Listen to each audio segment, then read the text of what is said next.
it's so important. So that's one of the components of this first round of grants that are going out.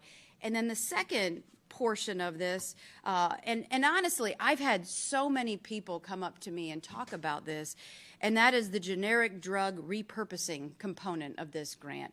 And so that's specifically for things like ivermectin.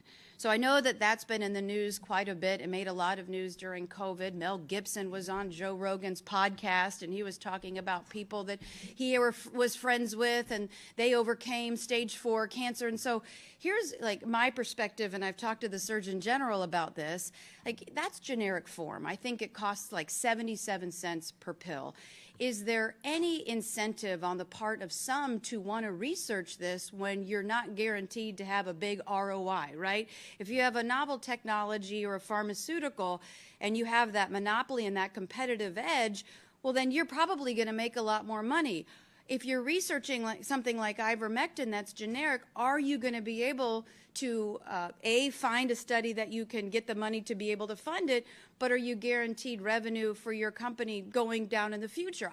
I don't know the answer to that, but I do know that we should look at it. We should look at the benefits of it. We shouldn't just speculate and guess.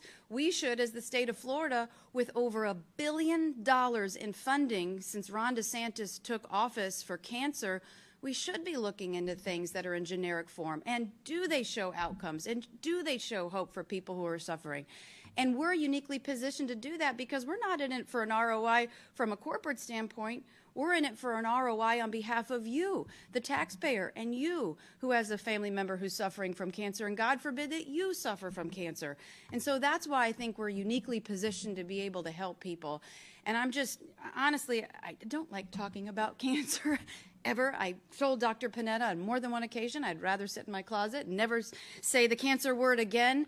But I am so immensely proud of what this state has done to really step up, to try to provide hope to a lot of people, to invest in meaningful things. It's one thing to appropriate money, but it's another thing to drive outcomes, to hold yourself accountable, and to try to incentivize prevention and better treatment. So very proud of this guy for a lot of reasons, because he put up with me while I was battling cancer, but very proud of what he's done to really stand by me through the fight and to give hope to a lot of people across the state. Joe?